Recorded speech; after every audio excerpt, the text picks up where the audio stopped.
Hi there folks, welcome to RRTV's live coverage of the ANZCAR Thursday Night Thunder, coming to you live tonight from Martinsville for round 5, and it's going to be a very, very action-packed night indeed. A little bit of history about Martinsville. Basically, it was set up in 1947 and it was a dirt track up until around about 1956, I think it was, and then they paved it. And it's quite interesting if you look at the track, and we'll jump up to the blimp, you'll actually see two lines. Let's get this up on the blimp. Okay.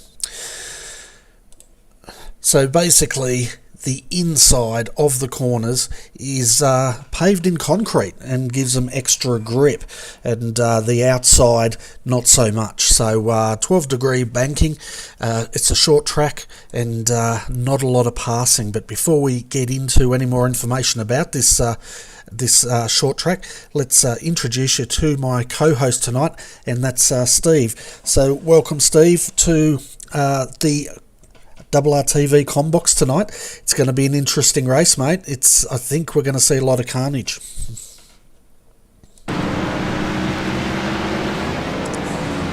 So Steve should be with us very, very shortly. But basically, folks, as far as the racing goes tonight, it will be 125 laps around here, and they only get one fast repair, so I'm expecting this race is going to be absolutely brutal for a lot of these guys tonight. Expect a lot of rubbing. There'll be a lot of door-to-door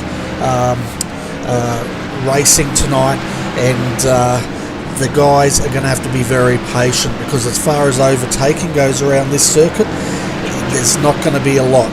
We can expect some on the restarts, but once they get into that groove, the only real racing line around here is the concrete inside line, and if they get caught out on the outside up here, folks, the drivers are going to have to be very, very patient to get back on the gas, because there's not going to be as much grip up there. The other thing a lot of the drivers were talking about here, folks, is how they roll on and off the throttle. So we'll jump on here and we'll see. You'll hear the driver here, and we're with Steve Clark here, just rolling off now. We're starting to roll back on the throttle to get that grip up. Comes into the next corner, rolls off the throttle, applies a bit of brake to get the turn in, and then he'll start gradually rolling it back off again to get back up the back straight. So, Steve, are you with us now, mate? Yeah, Bernie, sorry about that. No sound on my microphone for some reason. We've sorted that out. Very happy to be here, although I've got to sit this one out, which is a bit of a shame, but I've got the best seat in the house sitting in the combox with you, Bernie, so I'm looking forward to this one. Yeah, it's going to be absolutely awesome, isn't it? And I'm just having a look at where they are at the moment. They haven't started their quali yet, but they're going to be getting into it very shortly. As far as this circuit goes, Steve, I've just given the viewers a bit of an intro about it. It's a short track, and it was interesting. I was reading about the history of this, and it used to have two pit stops, like two pit bays, the front and the back straight, but they since changed that because they felt it was unfair for the people in the back pit road. But the interesting thing is now, I think Bristol's the only other circuit that has two pit bays.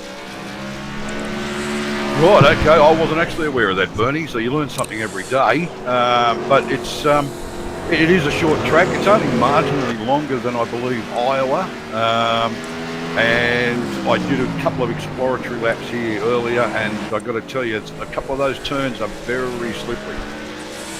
Yeah, it's going to be interesting, isn't it? Because these cars are going to need to try to get them to point in, aren't they? And if they're a bit tight, it's going to make for a very long day for these guys tonight. Yeah, I don't think we're going to see the green flag lengths that we got at Las Vegas in the last week. I think it was, from memory, wasn't it one caution period behind the pace car? Yeah, that was last week at Las Vegas, and of course they had a lot of runoff on the infield there. We saw a lot of action, but only one pace car I'm expecting we're going to have quite a few cautions tonight. We just had a look. James Foster's, he's done his flying laps now. 20.456 seconds puts him on provisional pole. His older brother, Edward Foster, he's done his 2 flying laps, and he could only manage 6th position at the moment. Yeah, Stephen Clark's actually just eclipsed that with a 20.313, so that sits him on provisional pole. Yeah, and he's got one more lap to use here, and it looks like he's pretty happy. So he's provisional pole. Jake Maloney has just jumped up as he gets it all wrong, and it just goes to show how quickly you can lose it if you gas it up too quick. But Jake Maloney, provisionally second, folks, on 20.336. Yeah, it's going to be close and it's going to be tight, and it's definitely going to be a track where throttle control is going to be the most important thing they've got out there. Yeah, it certainly is, and they're going to have to be patient, aren't they? I was saying that earlier in the intro segment, that basically rolling on and off the throttle, they're going to get into a rhythm, but they're just going to have to be patient with that throttle, because we've seen the guys gas it up and they will lose it under acceleration. You can see now Sam Ross is out there in the number 22, and his first time was a 20.886. He has not improved on that. 22.437. Looks like he's seated around about 11th at the moment.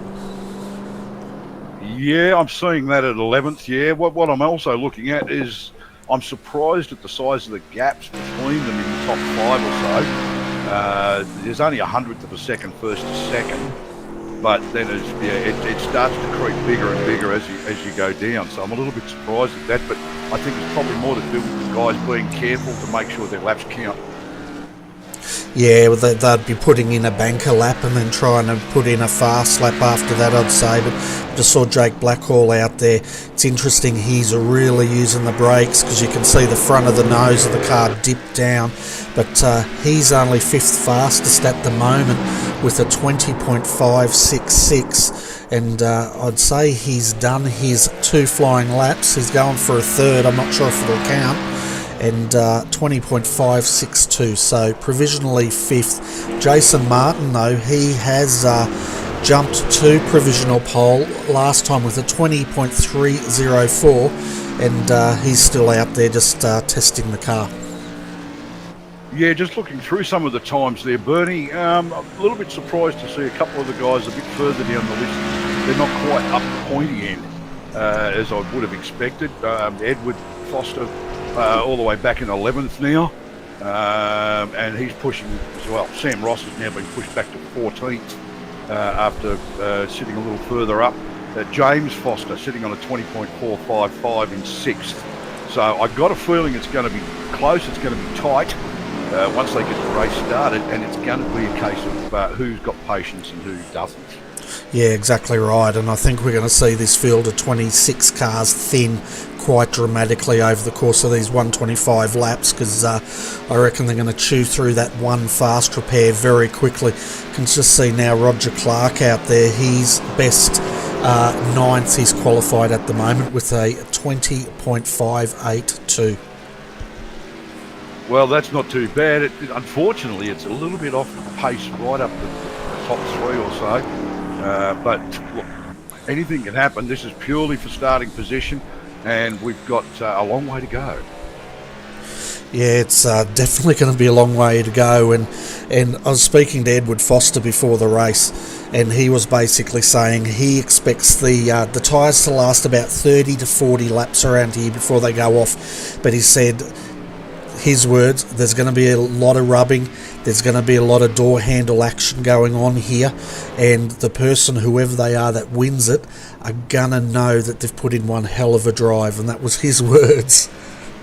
Oh yeah, whoever takes the podium or even the win tonight is going to something that they can really be happy with and proud of, because if they can get there at the end and keep it in one piece, it's certainly going to be no mean feat, I can tell you.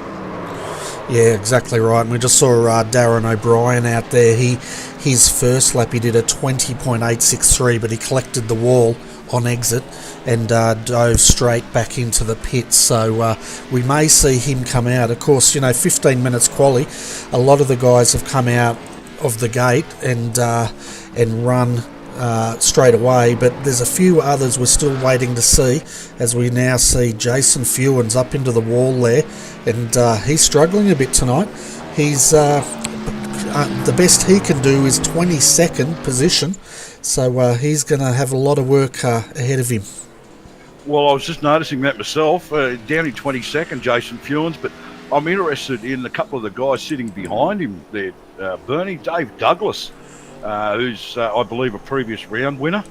I'm not sure, but I know he's won a couple of races with the ANZCAR guys, but Dave Douglas is normally a fairly quick runner and a consistent runner.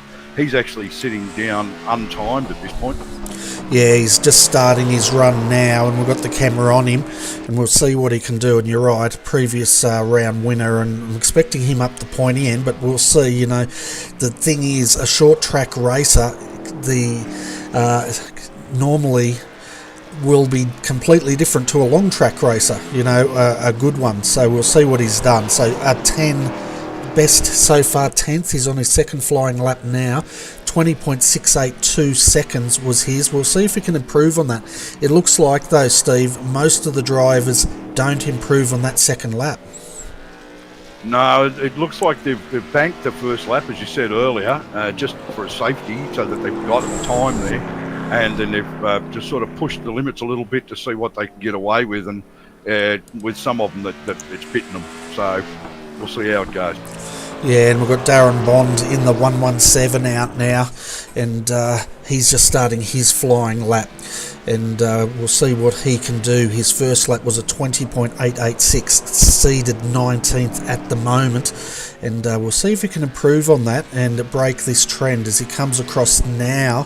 21.036, once again second lap slower, so once again Darren Bond, he's got a lot of work to do down there in 19th.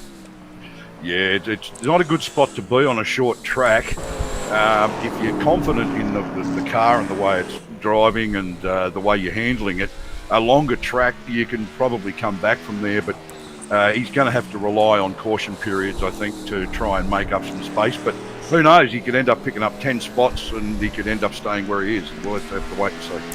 Yeah, well, we've seen it before, haven't we? And we may be in for another bit of a treat here tonight, Steve, because Matt Stratford, last time he did not qualify. He started from the back of the field and he worked his way right up to the pointy end.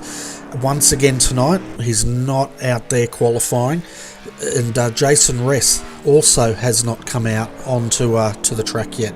So not sure how much longer we've got here, but they'll want to come out soon, otherwise they're going to run out of time. Yeah, I remember Matt starting behind me at Las Vegas, actually. He didn't bother to qualify and started behind me, basically because I muffed it in my qualifying and started towards the back of the field myself. And Jason, I'm surprised he hasn't registered a time, but it could be a little bit of strategy in that. With a short track, they could be wanting to start from the back and see what happens in the first couple of laps, take advantage of an incident or a caution period behind the pace car to move up the field. Yeah, we'll definitely keep an eye on that, that's for sure, but I would have thought on a short track you'd want to be up as far as you can on the grid. But let's have a look at the grid, folks, because we're going to be racing here very shortly. So Jason Martin, he's going to start from pole position. His time, 20 seconds, .304. Right on the outside of him will be Stephen Clark in second. Jake Maloney, he'll start in the second row on the inside with Thomas Hinds outside of him, and it's great to see Thomas having a run there tonight. We normally see him in a V8 supercar, but tonight we'll see him in a truck. Jake Blackhall, he's going to start on the third row on the inside. He's got James Foster starting in 6th on the outside next to him. James Zeitz will start out of 7th. Scotty Harris, he'll start out of 8th tonight. Then we've got Roger Clark starting in 9th with Dave Douglas beside him. Out of 11th tonight will be Stephen Williams, and he will have Riley Curtis to keep him company. in 12th. In 13th, Matt Clowett and Shannon Mason in 14th. Edward Foster tonight, he's going to start out at 15th, and Daniel Stevens will start beside him. Darren O'Brien starts out of 17th. Ryan Kolstad, he's going to start out of 18th tonight. Out of 19th, we have Darren Bond. Then Sam Ross will start beside him in 20th. Norman Clark, a lot of work to do there, but don't write this guy off. He knows he's racing. He's starting in 21st tonight. 22nd, Bruce Ross. 23rd tonight, Craig Lawless, and he's got Jason Fewens next to him for company. Out of 25th, we have Matt Stratford, and of course Steve Hopper. You're not racing, but you're up here with me. You qualified 26. Well done. And Jason Ress rounds out our field of potentially 26 drivers. Yeah, it's a good field, and funnily enough, it's probably where I would have qualified if I was racing tonight anyway. It's going to be on, I tell you. But hope you like your action here, folks. It's can see now the field, and 26 trucks here tonight, folks, at Martinsville Speedway for round 5. We can see them now behind the pace car, and we're going to be racing very, very shortly. Yeah, there's a couple of people I think I'll be keeping an eye on. Bernie, Edward Foster starting out of 15th, and of course Norman Clark starting out of 21st. Norman's, well, pretty much the magician, as you called him. The tyre king, knows exactly what to do with this car, how to handle it and how to drive it to save the tyres, and he's a fairly safe driver. So those couple of guys, keep an eye on them tonight to move through the field.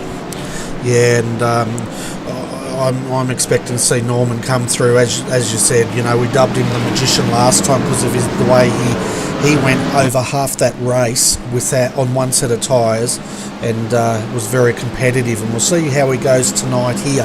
But as we can see, the guys are getting ready. We're waiting under starters orders now. The pace car will be in, and we're going to be racing. We've got the 21 at the moment, and that's Jason Martin. Puts a foot down, goes on green, away we go. Lap 1 of 125 at Martinsville. Jason takes in the 29 at the moment on the inside, makes that move stick, and already the field is starting to spread out. Yeah, they're starting to spread out a little bit, and we've got an incident already at turn 1. So no yellow has come out as yet, so we'll continue racing. Do you have any news on what car that was? Didn't actually catch a number. It was 2 cars that seemed to come together against the wall and then continue on. So that explains why the caution obviously hasn't come out. They didn't really stop on track as such. They came pretty close though. Okay, so looking at your top 10 at the moment, folks, Jason Martin is leading. We've got Jake Maloney sitting behind him. Stephen Clark in the 96 running in 3rd.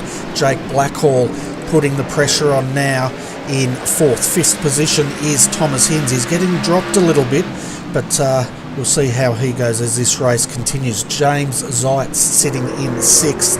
So we can see now from the bonnet cam of Jake. 7th, Scotty Harris. Then we've got James Foster in 8th, 9th Roger Clark, and Matt Clowett. That rounds out your top 10. But there's a lot of action going back here with James Foster in the 14, and he's just managed to round up James Zeitz, who got caught on the high side. Yeah, that's probably a bit of a close call, but I'm actually looking at the gap that Jason Martin's opening up, and I'm very surprised at how big that gap is. It's a visual gap. Yeah, it's a couple of car lengths, isn't it? And he's got Jake Maloney behind him, and you can see Jake putting the accelerator down. He's spinning those tyres up, and that's not going to help him as this race goes on. I'm expecting Jake to suffer as far as tyre wear goes here. You could be bang on there. It depends on how hard that he's going to push to close that gap up to Jason Martin. And we just saw the 96 there. That was Stephen Clark. Put the gas down there and spun the tyres up. Jake Blackhall went to go on the outside of him. Now we've got Stephen Clark on the inside, Jake on the outside. What's Jake going to do here? Almost got the pass done, but he hasn't got enough room to to take that low line. Once again, side by side they go, almost rubbing panels. And Stephen Clark, he's got the best line, of course, but now Jake is trying to get the advantage of that concrete, and now he's going to try going on the low side. Yeah, a little bit hectic as they all try to sort themselves out, get a line, get used to who's around them and how they're going to rate. Yeah, and you can just see there, we're riding here with Jake Blackhall, and you can see Clark ahead of him as well as Jake here. They're just trying to get the power down and spinning those tyres up, and this is what we were saying in the pre-race show. The guys have to be patient on the way they roll on and off the throttle around here. Jake just went in the wall. We're under caution, folks. First caution of the night, and we'll try and work out what brought out the caution. It looks like there was an incident on the front straight here, Steve. Yeah, it looks like it hit the back of which car is that? Number 074. He's got a bit of damage in the rear there. So whether somebody's collected him in one of the turns, I'm not really sure. I didn't quite catch that one. Yeah, I'm just going back to the replay. He was carrying damage before, and he basically had Jason Martin trying to lap him, and we'll see if this is what brought it out. The pace car, no, I don't think that was what brought out the pace car. Well, they're taking advantage to pit. There've been 9 or 10 laps on those tyres already, so taking the chance for some fresh rubber. And that'll bring some excitement back again. But, he's decided to stay out. Is that Jason Ress, is it? Yeah, well, Jason Ress is in... he's staying out, I think. I'm just trying to... what's he doing now? I think he's coming in to the pits now. Yes, he's brought that car into the pits now.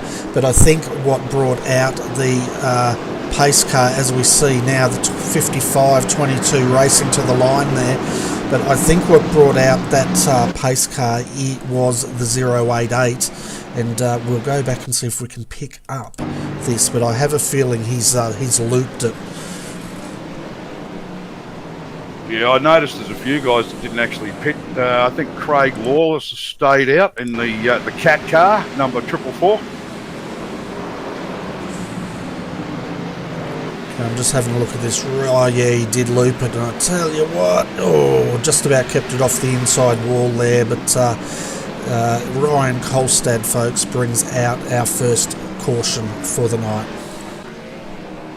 Yeah, I think that a short track like this, and there's a few guys racing tonight that's their first time in the series. So there's a little bit of toe in the water stuff with who races against who and getting used to how each other drives. Because I don't know how many times a lot of these guys have raced against each other or together. And it's going to be very interesting to see how quickly they get used to what's going on around them. Yeah, well, if you're going to debut, you might as well debut at a short track like Martinsville. I couldn't think it could only get worse if it was Bristol, but at the moment, folks, looking at who's got control of this field, it's the number 96, Stephen Clark, and then we've got Scotty Harris, James Foster, James Zeitz, Edward Foster, Darren Bond, Craig Lawless. They all did not go to the pits, so they're at the pointy end now, but keep an eye on Jason Martin. He did come to the pits. He'll have fresh tyres, and we'll see how long these guys can keep the lead. So yeah, we've got. Sorry, mate. Go. Yeah, I was going to say, we've got Edward Foster there, right in the mix, right in the middle of it. As they go back under green, and the foot is down, and it's going to see how long we get before our next pace cut. Yeah, we're going 3 wide up here. The 21 444 and Jake Maloney on the inside settle back into 2 wide, guys, and almost 3 wide once again as they start rounding up the 117, and that is Darren Bond. He's found himself on the high side here, and he's lost one position. Can he get back on the inside? It looks like he can, but Jake Blackhall, Craig Lawless, they are battling right behind him, and I can see Roger Clark sitting in 11th at the moment on the outside of Craig Lawless here. Yep, and another yellow flag. The pace car will come out I was just noticing myself how far back Roger is there, so it'll be interesting to see how long that he stays in that position. Yeah, so I'll see if I can work out who brought out the pace car this time. It's really tricky on this track, Steve, because I can only pick up off tracks, and because there's no off tracks on this, it's going to be really difficult for me to pick up what's going on back there. But we'll do our best, folks, and see what we can work out. But hopefully this isn't the way the race is going to go tonight. Hopefully they can get back into a rhythm, and we'll see how we go. Yeah, I'm just trying to see what they brought that caution out, Bernie, but I haven't picked it up as yet. See Ryan Kolstad at the moment taking service, and so is Craig Lawless. Looking at their pit stop time of 15.1 seconds. And I tell you what, under these pace cars, I reckon the pit crews are going to earn their money tonight, because this track's so hard to pass on. We're seeing a bit of passing, but I reckon if they can make places up, it could be on their pit strategy tonight. Yeah, pretty much I think so. And what I'm noticing is the guys who didn't pit the last time, a few laps ago, they're the ones pitting now. So that'll actually probably give them another couple of laps on their tyres, and it'll be interesting to see how long before the next caution period and whether those guys will need to actually come back in again. Yeah, well, it's definitely something we'll have to keep an eye on.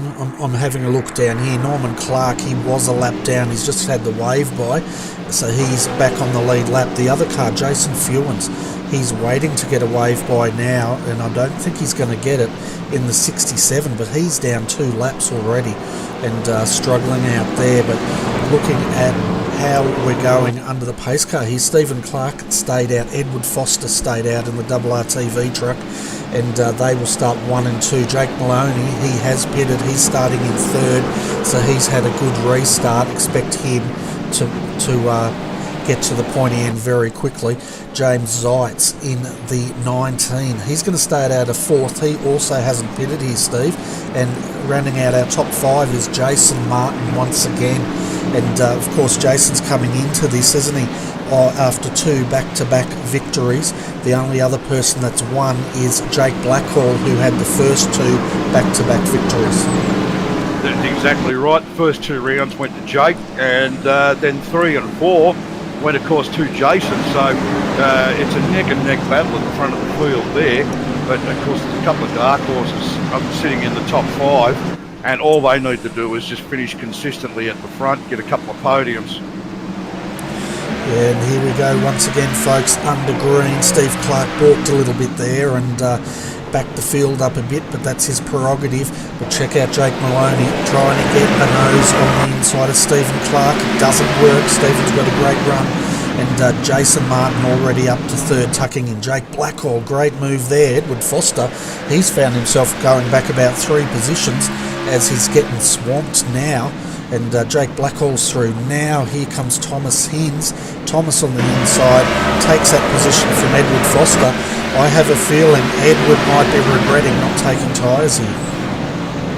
Yeah, there could be a bit of a problem for him because he's lost too many positions in such a tightly packed group on such a short track.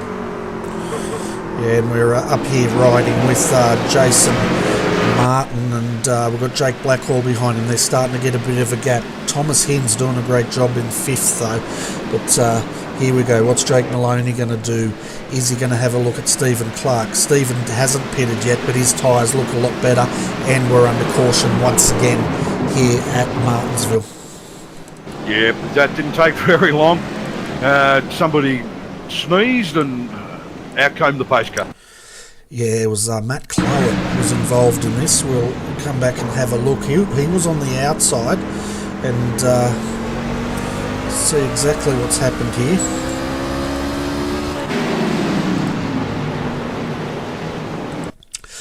The 22 got into the back of him and turned him around. So just getting a name for you there, folks. The 22, Sam Ross, got into the back, and Matt Clowett.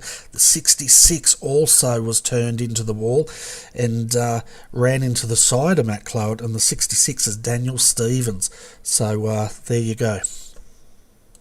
Yeah, I noticed the 67 after the pace car came out. He got a little bit loose there on the front straight, and yeah, he's sort of sorting himself out as the other cars coming back past him. I believe one of the cars coming past him was Jason Martin. So yeah, Jason Fewens, he also looped it, and he lost a lap by the looks of it because he was sitting across the track and he was having trouble getting it corrected. So he's also in trouble out there tonight. But Stephen Clark, that was a great restart from him, wasn't it? I thought he was going to get swamped, but he held his position on old tyres. Well, he's not exactly new to the racing. I don't know. As far as I know, he's done a fair bit of NASCAR and trucks, just not in this series. So he obviously knows what he's doing. I've seen him race in other forms, and he certainly knows his stuff.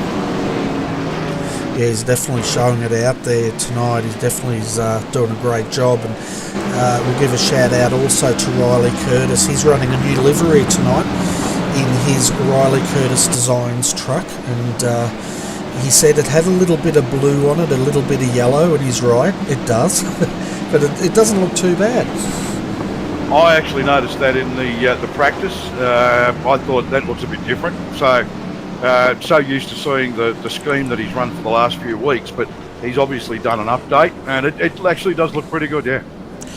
Yeah, and just having a look here at Matt Cloward, he was sitting on the grass in there waiting for the field to go past him, and I thought he might have been having to get a tow, but he's resumed now and sitting in 23rd position. The 2 cars down laps now is Ryan Kolstad down 2 laps, Jason Fewen, he's now down 3 laps. He just lost one other lap, as I was saying, just as the yellow came out. And sadly, we haven't seen Matt Stratford start and race tonight, so he obviously didn't make the grid. Yeah, so 25 starters here, folks. We have all 25 going, but Matt Cloward, Ryan Kolstad, Jason Fewens, they are all off the lead lap. But here we go again, Steve. Lap 31 or 125, and once again, Stephen Clark will have control of this field. He's got Jake Maloney on the outside though. Jason Fewens behind him, as well as Jake Blackhall on the outside. It's going to get interesting. It's going to be very interesting, and they are under green. Edward Foster has moved up through the field, sitting about 3 rows, well, 3rd row back, so he's made big advances through this so far. Yeah, and we're riding on the back here with Stephen Clark, and you can see here Jake Maloney is trying to get around. Stephen's planted it on the inside, and that's pretty much the fastest line here. Jake Maloney gets it spun up. All of a sudden Thomas Hinds is having a go, but here we go. Sorry, that was Jake Blackhall. Jake Maloney on the outside. What can he do? Jason Fewens, or Jason Martin, sorry, not sure where to go as these two stay too wide.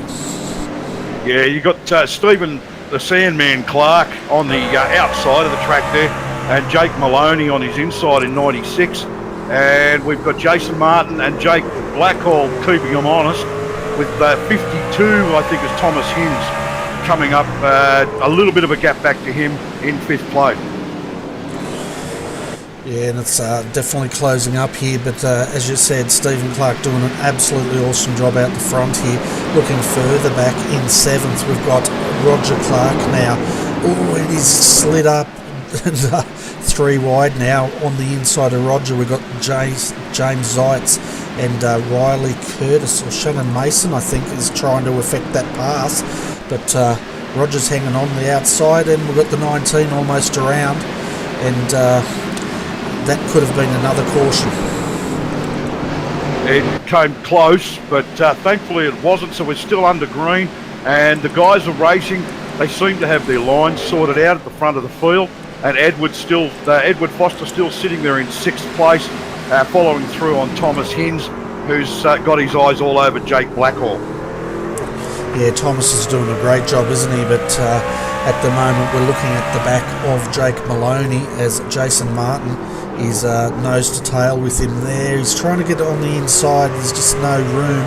Now he's going to have a look on the outside, and that's not going to work. But look at this, too wide. My goodness. as Jake Maloney unseats Stephen Clark. Oh, Jake spins it up. This is going to help Sandman come back on him. But look at Jason Martin trying to get the inside overlap here, Steve. And we're under caution again. I can see that Stephen Clark managed to get towards the front there, keep Jake Maloney out. But the positions are moving up and down a little bit on the thing. I believe that it's actually Stephen Clark in second and Jake Maloney in the lead. And then we've got Jason Martin, Jake Blackall, Thomas Hinz and Edward Foster. These are top six at the moment. Oh, and we're just having a look at this replay as well, and the 66 got into the 19 and spun it, and who was that? The 161, I think it was. Scotty Harris had absolutely nowhere to go and pretty much just clipped the side of James Zeitz there. But yeah, so the 66, I think that was Daniel Stevens that turned him. Well, we've got Stephen Clark in the pits now, Edward Foster, Jason Martin, Jake Blackall I can still see out on track, and car 4 has gotten the wave by, that's Matthew Clowett.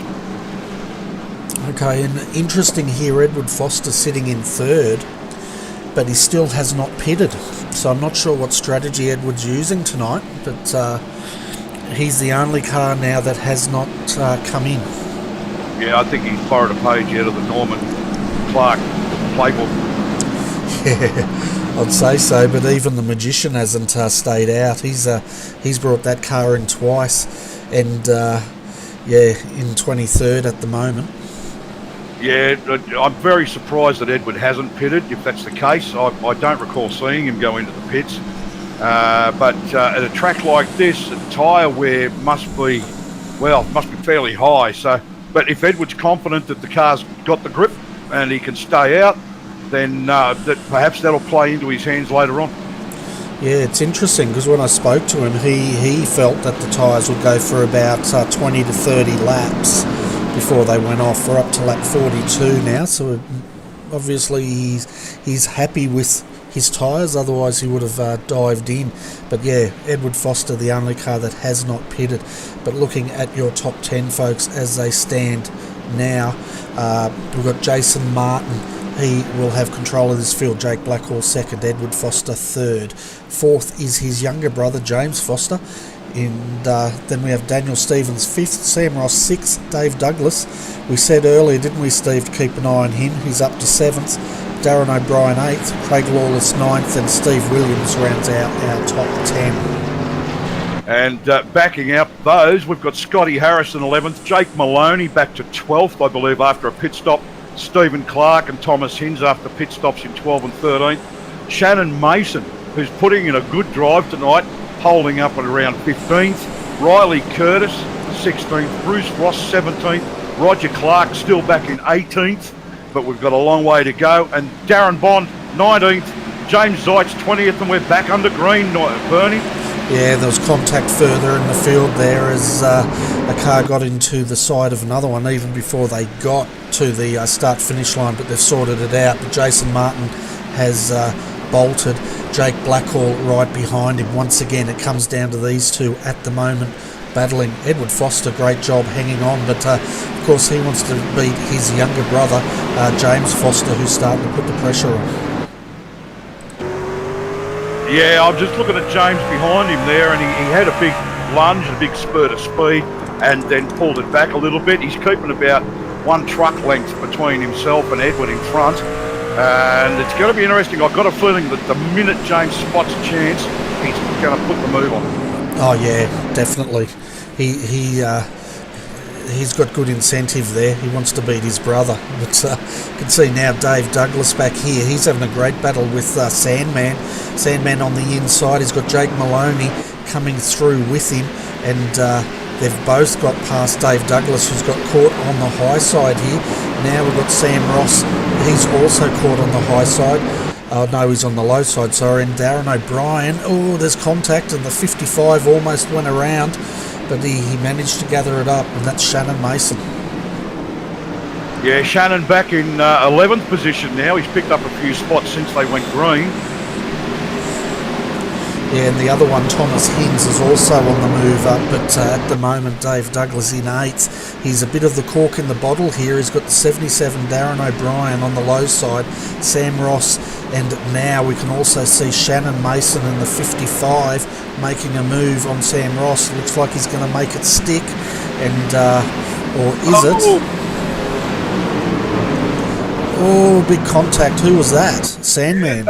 Yeah, that was actually the Sandman getting into the side of Daniel Stevens, and Sandman went around. Daniel Stevens managed to not quite spin it. He managed to keep it a bit wobbly, but Sandman went around and he brought out the yellow flag. Yeah, I saw Dave Douglas get into the side of him as well as we came around, and we're having a look at this replay now, and yeah, dived in, didn't he? Oh, he hit the grass and got up into the 66. Jake Maloney was lucky to get out of that, but look at Dave Douglas now. He keeps out of him, but oh my goodness, the 66 was very lucky he didn't get hit. And just having a look, the 98 was involved. Also, the poor 161, Scotty Harris. Oh man, he had to go to the high side once again to escape carnage.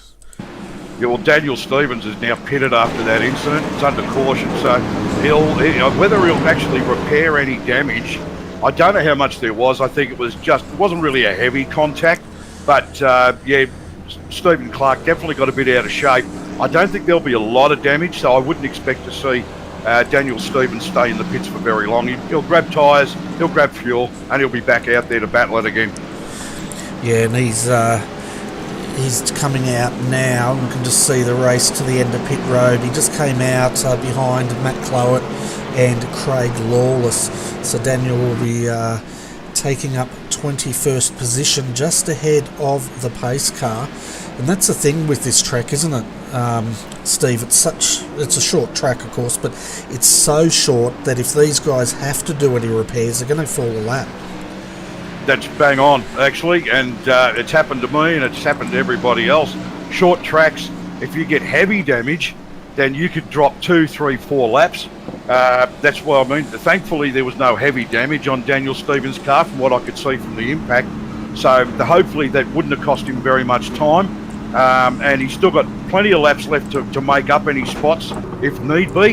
But the low line here is so slippery because of the concrete rather than the bitumen on the high line, and I'm actually a little bit surprised that more guys are not favouring the high line. Yeah, well, the thing was, the word that I heard was that the high line wasn't going to work, but we'll see how it goes as it rubbers in, I guess. Well, unfortunately, I haven't done enough laps here to really form much of an opinion. I just felt that in certain instances it would have been a better way to go, but these guys are putting more practice than I have, and if they feel that the high line's not the way to go, then obviously that's why they're preferring to stay down low. It's just a little bit slipperier down there, and I think that's why we're seeing little instances like that from Stephen Clark, where he saw the chance to go through a gap and he was down low, put a wheel on the grass as he got a little bit loose, and out came the caution. So we'll see how we go from this point on. Yeah, we've got Edward Foster on the outside of Jason Martin here. Jason puts the foot down and goes into turn 1. We've got James Foster almost into his brother there, Jake Maloney. He's pretty much going high as we look from the back of our race leader, Jason Martin here. Jason Martin's actually putting a slight gap on Edward Foster, who's managed to get himself up to second place. And he's got his brother James right behind him. And here goes James. He's going to try all that he's thinking about. Yeah, well, he can see Jason disappearing. And, of course, Edward's running on old tyres. He still has not taken service here. We're almost half distance. So he's definitely taking a page out of the Magician's rule book here, one could say. But he's pretty much, maybe he's thinking as long as he sticks on the low line, they can't get past him. Well, it could be what it is, but yeah, he must be feeling those old tyres by now. And look, Jason Martin's opened up a really good gap, and we're under caution again, Bernie. Yeah, Jake Maloney got turned around, and I think he's T-boned the 14. We're having a look at this once again, and just getting the number that ran into the back of him here.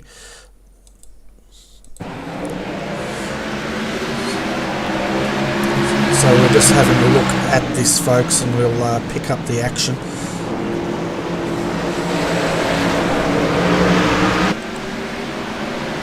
So the 55 got into the back of Jake Maloney. Sandman was on the inside, and poor James Foster, he got clipped and he went around as well. So I'm just trying to get hold of James's car here. Yeah, he ended up on the high side. Oh, gee. He was trying to turn it around, and he actually ran into the 19 as he was trying to turn that car around. Yes, Sandman was monstering the back of that 55 car, and in turn he was right up close to James Foster in the 14 car, and of course number 62 I believe it is, which is Thomas Hinds, and he seemed to pay the price. No, it's number 29 actually, and he's into the back of him there. Yeah, and it shows, doesn't it? It doesn't take much to unsettle these cars. The 55 gave him a bit of a rub there. Well, it was more like a kiss, and it was enough to upset Jake Maloney's truck there. And I feel sorry for James Foster, because he wouldn't have seen that coming. No, I don't think he would have. And my apologies, folks. I think I was watching a slightly different replay to what Bernie was showing everybody, because I'd actually wound it back a bit further to see how it initially started before the incident, and so therefore I was probably a little bit out of sync with my description there, but yeah, either way we're under caution for a couple of laps. I don't know whether too many guys have actually taken the chance to pit, because it hasn't been that long since the last one. Yeah, so looking at Edward Foster, he's still staying out there. We're just about at the halfway mark now, folks. Well, we will be in about half a lap. We'll be hitting the 62.5 lap mark, and that's 50% of this journey done. And we'll see how this race unfolds. But it's been quite interesting up until now, Steve. It has been, and I'm just looking at this group of cars at the front. When we go green, we've got Edward Foster alongside Jason Martin, with Stephen the Sandman Clark directly behind the 53 car of Edward Foster. Like, well, anything can happen here, and I've got a feeling a couple of those front cars are going to go pedal to the metal and maybe make a gap. Here we go. Yeah, Jason Martin puts a foot down. Edward Foster goes with him. Here comes Sandman diving on the inside there, but Edward's got him covered at the moment.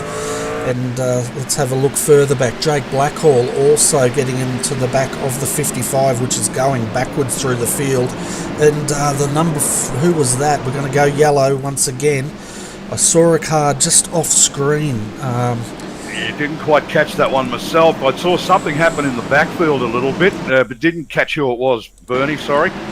Yeah, I'm just having a look at this replay. I have a feeling it might have been the number 4. No, it was number 22. I saw that going around. That was Sam Ross. Sam Ross it was. Yes. Well, not the best of nights for Sam tonight. He struggled to hold a couple of good positions, but couple of little things in the field that have just really sort of held him back from making any real forward momentum. Yeah, we can see a few of the guys. Jake Maloney, he has come into the pits to take service once again, but once again, Edward Foster is not coming in for service. Yeah, I think he must have some sort of super solid rubber under that around those rims, and there can't possibly be air in those tyres.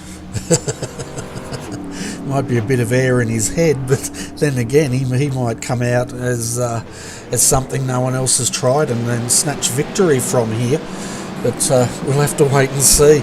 At the moment, though, the car's down from the lead lap is Jason Fewens. We saw him just get his wave by. He's 2 laps down. Poor Norman Clark. He's having a rough night tonight. He's 5 laps down from the lead. and our first retirement was Jason Ress, and he's got out of that car, and he's had enough. Yeah, I think he might have just been a little bit tired with some of the damage and a couple of other things. He may have copped a lot of damage, and it was going to be a long stop, and with such a short track, he may have just decided that it was best just to put it away and take it back to the workshop and get it ready for next week. Yeah, I'd say so. It's going to be an interesting race. I thought it was going to be a lot more brutal than what it is, to tell you the truth. We've only got 2 cars off the lead lap, 1 car retired, and the rest, the 22, are still out there. We're getting a lot of cautions, but I was expecting that coming to Martinsville. Yeah, no, I expected the same thing with a short track. I'm still having nightmares about Iowa, so we won't go there. But no, what I am happy to see is that we've got 22 cars still on the lead lap.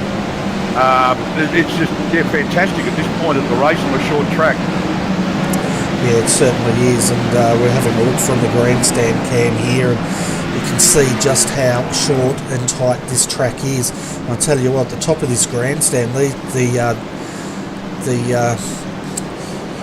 fans here, they get an absolute great view of this track, don't they? It's a fantastic view, and I've actually just had a little bit of a conversation with the captain of the blimp.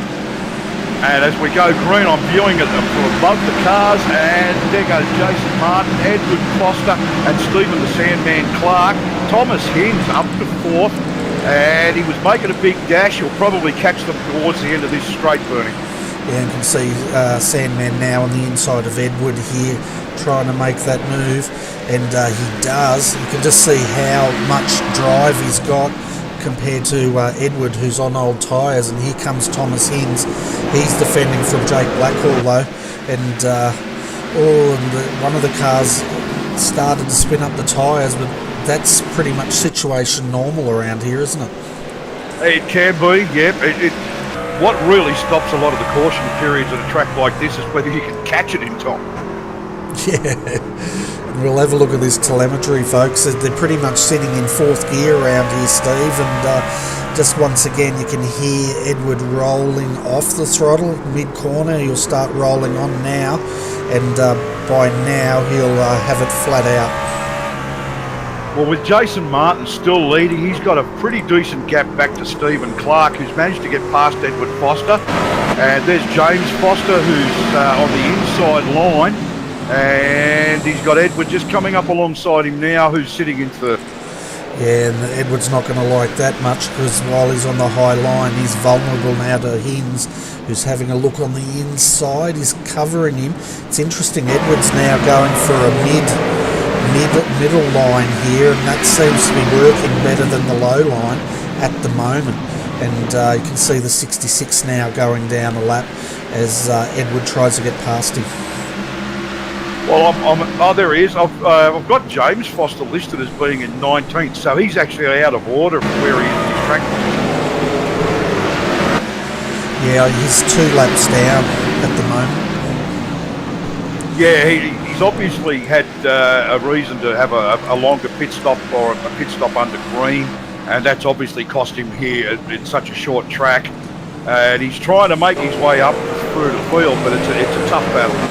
Oh, it certainly is, and he was really strong, wasn't he, up until he got involved in that incident with Jake Maloney, and that's put him down. Yeah, sorry, Bernie, I almost interrupted you there. I was just going to say I was really enjoying the battle between the 2 brothers, Edward and James Foster, because it doesn't matter how badly you want to beat the guy in front of you. If it's your brother, it becomes life or death. Exactly right. Especially that we're coming up to Christmas dinner in the next couple of months. He needs something over his older brother. Oh, I believe that when this series is over, there'll be plenty of vigorous conversation around the dinner table. Yeah, I'd say you're right there.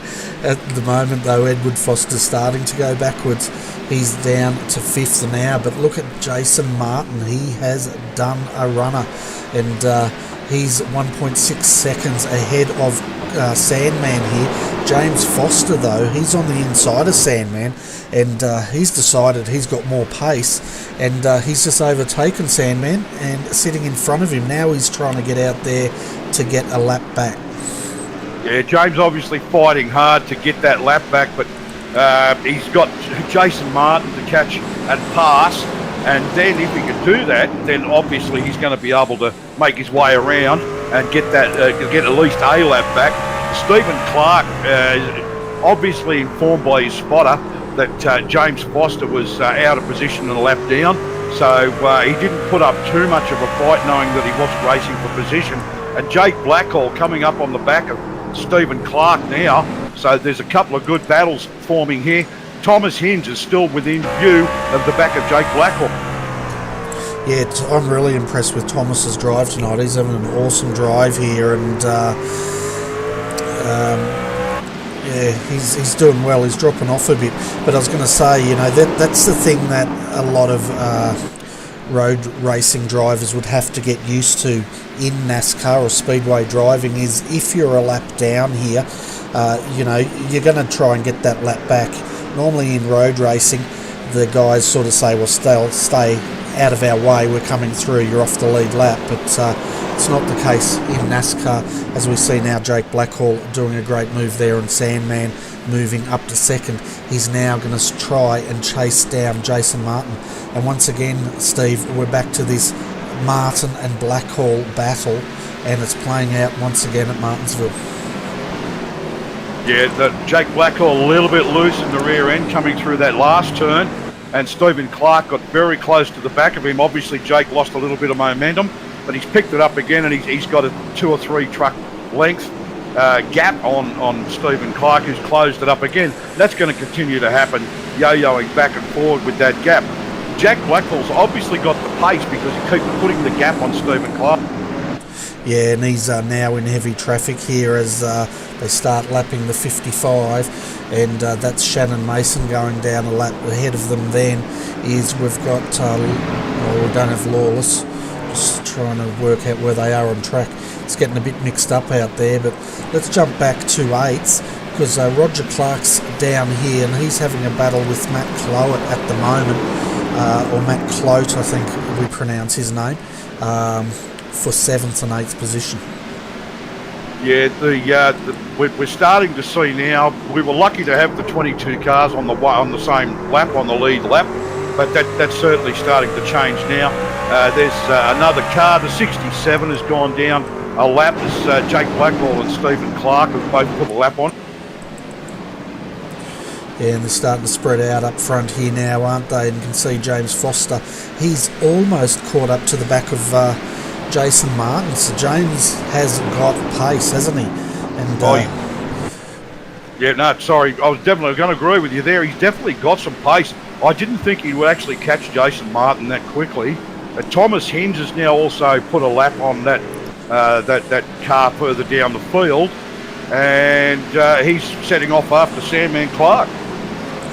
Yeah, and one of the viewers was saying about Sandman there, his car's looking a bit beat up on the rear end, but I think we're going to see a lot of that now because they'll be out of their fast repairs, won't they? And there's quite a lot of bruised cars out there tonight.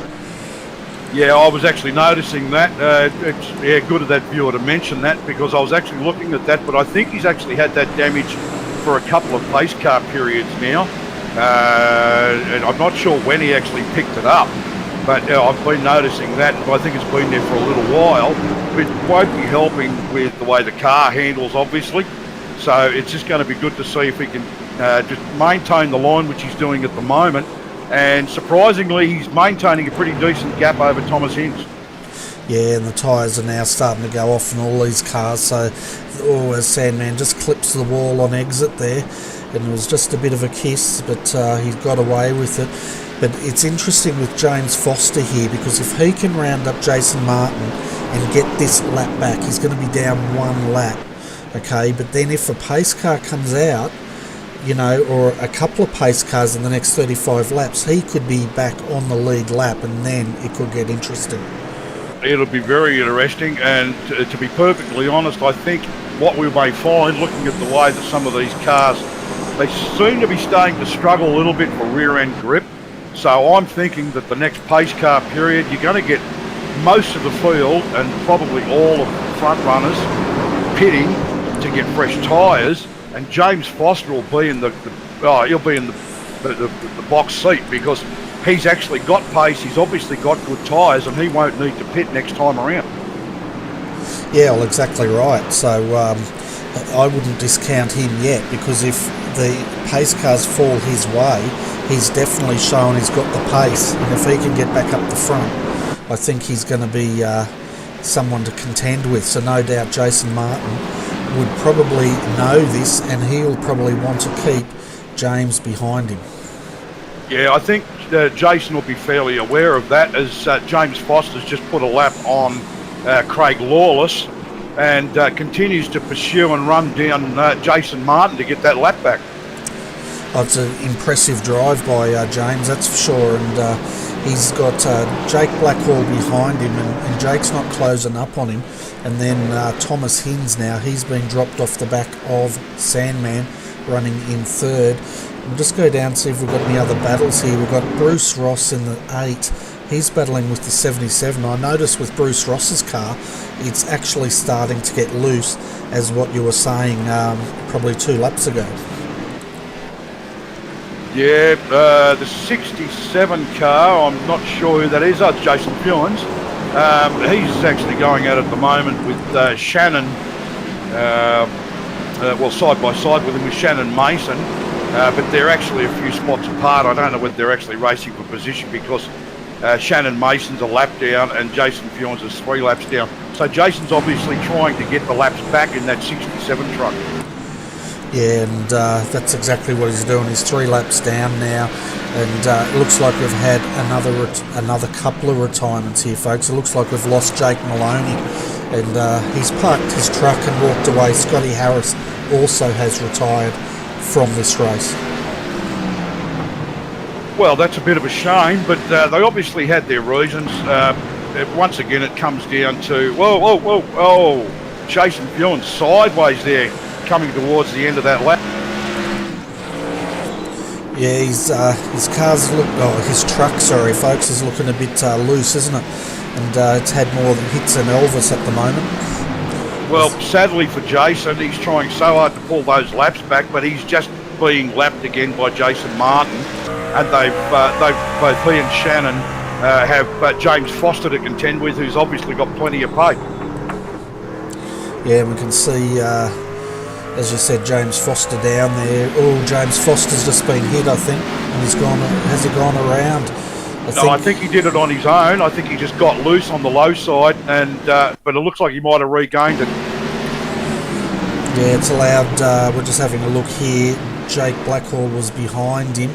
He was trying to get up on the inside of the 55, and we'll just have a look at this replay. Just having a look, it was on exit here. Yeah, he gassed it up pretty much, kept it off the wall, but oh boy, hang on to it. I'll tell you what, he had a bit of a tank slapper going on there. Well, Jason Fewens is actually struggling a little bit, I think, with his tyres, because he's riding so close to that wall. He actually scraped it last time around and lost a heap of pace, and Jake Blackhall's taken advantage of that and put another lap on him. So not the best of nights for Jason Fewens either. No, not at all. There's a few guys struggling out there tonight, and you can see now the track's rubbering up, and once again we see Jason Fewens there spinning it up. He's right up against the wall. You can just see how much he's struggling, because Sandman's closed right up on him, and he's about to make a move on the inside up here. Well, just watching Edward Foster at the right at this moment, who's still motoring on, and he's got Craig Lawless a few lengths back. And I'm just taking a bit of a look to see who's actually where on track. And Craig Lawless is a lap down, so Edward's actually got the edge there. Yeah, and according to my telemetry, he still has not stopped. I'd like to believe that's the case, but you know, like last week when we saw Norman doing this, I sort of wasn't quite sure if my telemetry's telling me the truth or not. I haven't seen him go into the pits, so unless it's the quickest pit stop in NASCAR truck history, I certainly didn't see it. I'm just having a look from the grandstand here, folks. We'll jump and have a look at our leader, but you can actually see the gap from Jason Martin back to Jake Blackhall. They're both in the same picture. Then we've got Stephen Clark behind him, Thomas Hims. They're all separated by about 5 car lengths at the moment, and of course poor Jason Fewens is still battling a truck that just does not want to behave itself tonight. Full points to Jason. All he wants to do is finish this race, pick up some points in the series. I go through the same thing. It's just a determination, regardless of how far down you are. You know you can finish, you just want to get there and pick up points in the championship. It's no good just giving up if you're able to just continue to drive, and full points to him for that. But Edward Foster's moving up again, and we've still, Bernie, got 14 cars on the lead lap.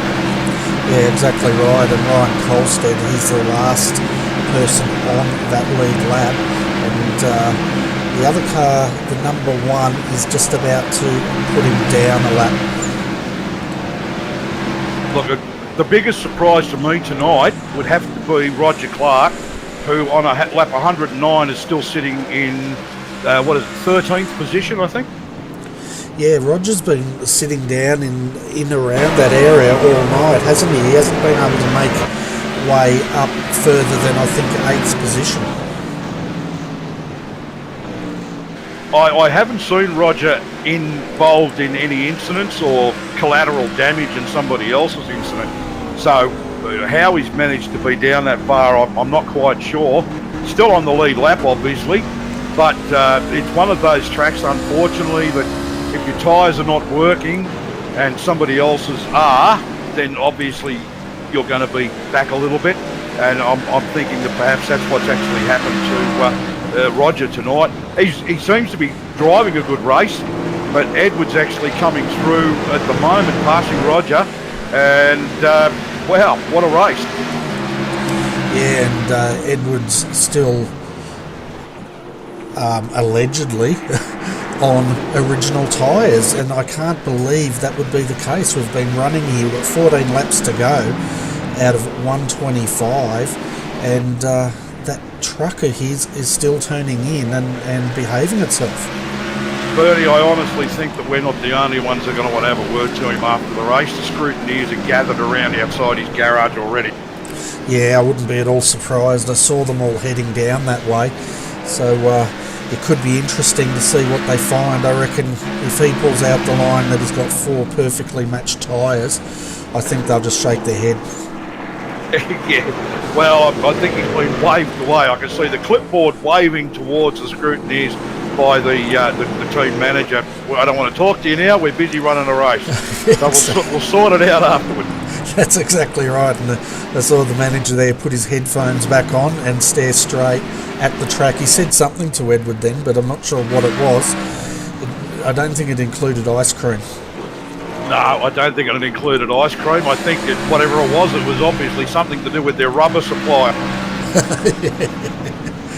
You can see the 8 of Bruce Ross here. He's having a good battle with James Zeitz and Steve Williams behind him in the 98. Haven't seen much of Steve, but he's sitting up there having a great run in 12th and clocking up the kilometres. Well, that's it, yeah. Bruce and James, they're battling for 10th position at the moment, and with only 12 cars left on the lead lap, they'll be battling pretty hard. The last thing they're going to want to do is go down another lap, but the leaders are really just not letting up at this point. That front 5 or 6 still putting into it. I can't believe the pace that Edward still has on lap 117 when neither of us have actually seen him enter the pit. Yeah, it's crazy, isn't it? And I tell you what, Jason Martin's now coming up to put a lap down on James Zeitz. He's done it now, but just ahead of him, James and Bruce, they were getting into each other side by side as Jason was starting to catch them, and he's split them now. But Jake Blackhall is also trying to get past the 98, and they're going too wide. Well, Edward at the moment's coming up on Sam Ross, truck 22, who's actually currently sitting in 18th. He's 3 laps down, but he's not letting up either. He's still putting in a race, and that's exactly what he should be doing. But Edward has got the pace because he's closing the gap on him, and I'd say within a lap or two we're going to see Edward pass him as well. Yeah, and we can see further down that 98, it's getting really, really loose, and he's into the wall. What's it going to do? It does not bring out the pace car, but he got into the 19, and he was actually sitting there for a bit, but he's got going. The one thing I did notice was Bruce Ross was banging panels with Jason Martin as Jason went through. Yeah, that's a little bit strange. Bruce Ross sitting down in 10th, and if he's a lap down from Jason Martin, you've got to wonder why he didn't just simply give Jason a little bit of room. Yeah, he just went down a lap. He's up into the wall now, looking pretty raggedy there as he got... Oh, it's just sliding. He's doing like a Speedway here. I know this track used to be dirt, but I don't think sliding these cars is going to help as he now goes towards the infield. And we're down to 3 laps remaining here, so let's have a look from the grandstand, folks. So you can see the gap. We've got Jason Martin, Jake Blackhall now right on his tail, folks. So the race is on here, Steve. Who's going to win? Is it going to be Jason or Jake? I'm guessing Jason Martin will actually hold the position. Jake's a sensible driver. Unless there's a really obvious and easy opportunity, I don't think Jason's going to push it. He'll hold second place and take the points. Yeah, because he's basically chasing down at the moment the competition, as I said before. Jake got back-to-back wins round 1 and 2. Jason back-to-back wins round 3 and 4, and it looks like Jason's about to make it a triple as we can see them now coming into the final corner here, final lap. The other cars get out of their way, let these guys race, and it looks like the win is going to definitely go, it does, to Jason Martin. Well done to Jason, and Jake for second place as well. And Stephen the Sandman Clark is about to bring it home in third place. Yeah, and the 19, it's sitting facing the wrong way down there, but he's decided that's where it's going to stay. But yeah, Sandman did an awesome job, didn't he? Coming home in third position. Fantastic stuff. I'm pretty sure that's his first round for the series, and a fantastic performance behind the 2 guys who have been battling for the lead of this championship since round 1. Yeah, and we'll be crossing to them very shortly. Of course, Jason's now doing his victory lap here at Martinsville. Well-deserved win there, that's for sure. And we'll be speaking to, hopefully, the top 3 very shortly.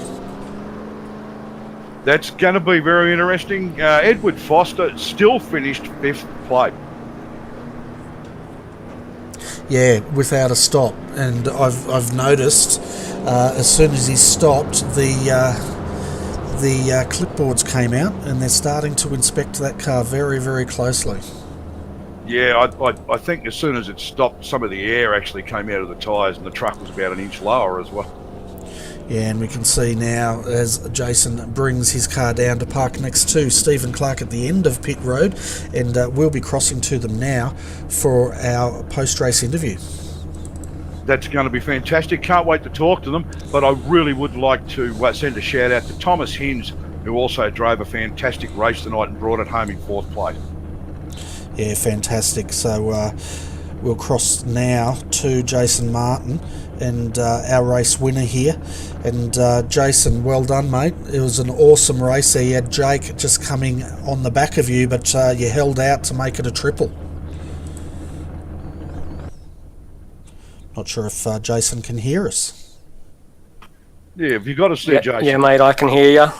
Yeah, it was probably a bit hard over the noise of the car there, but fantastic racing, mate. And it looked like you're under a lot of pressure there at the end. Yeah, my tyres were absolute toast. I was having trouble braking, I was having trouble on exit, so I was lucky to hang on in the end. Yeah, it got pretty close there. We saw your rubbing panels there with Bruce Ross. It looked like you had to get a bit forceful to get past him. And of course, he was having his own battle at the time. Yeah, I saw him catching me real quick and I just overdrove it and it just wouldn't stop and accidentally got into him a little bit. Yeah, so I'll hand you over to Steve. And Steve, you got any questions here for Jason? Yeah, look, I just wanted to congratulate you, Jake. Look, you've driven another fantastic race. I mean, it's a shame I couldn't be out there tonight, but I had an absolute blast, bird's eye view, and just thoroughly enjoyed the drive that you had on tonight. Did you find that the tyres went off fairly quickly, or did they seem to give you the good, a good bit of life for, say, 30 laps or so? Yeah, probably after about 20 laps they were no good. I just didn't want to pit because I wanted to maintain track position. Well, that's probably to be expected, considering the level of the competition out there tonight. I mean, a short track, there was a couple of people that pitted an extra couple of times, a couple of people that didn't. So obviously there were some differences in the way most people's tyres from truck to truck were behaving. And yeah, obviously you were saying the tyres were toast at the end there, but how far into the race, like the last 10 laps, 15 laps, was that when they started to really cause you to struggle a little bit and hold your position? Yeah, the last 15 laps I was really struggling. It was just a matter of time before I was going to lose it and get into the wall or something, so I'm glad it ended when it did. Well, it certainly makes things interesting at the top of the championship ladder now. I believe that's 3 wins to you and 2 to Jake Blackwell, and Jake came in obviously right behind you there tonight, so he's picked up a good fistful of points from second place. Yep, I think it's going to be real close up the top at the moment. Well, with Talladega we go to next week, so a high speed track, that's going to be very interesting to see how that works out. The short tracks really do sort out some of the finishes and the points more than the long tracks do. So it's going to be interesting to see how things change next week. You looking forward to the long track next week, Jason? I never enjoy Talladega and Daytona, so not too sure about that race. I think we could see a new winner. Well, I guess we'll just have to see who's actually got the goods on the night. Look, once again, mate, congratulations. Fantastic race. And I suppose we better move across and speak to them. Do you want to thank your sponsors or anybody? I'd just like to thank RRTV for broadcasting the series and ANZCAR for putting on the series. Yeah, well said, mate. RRTV, Bernie does a wonderful job with that. And ANZCAR run a fantastic series. So that's good stuff. And thanks very much for joining us, unless Bernie's got any further questions for you. No, not at all. We'll continue on with our interview, and we can see Jake Blackwell standing over there having a chat with Sandman, so we'll mosey on over and have a chat with those guys. But thanks, Jason. Well done. Go and celebrate with your team, mate.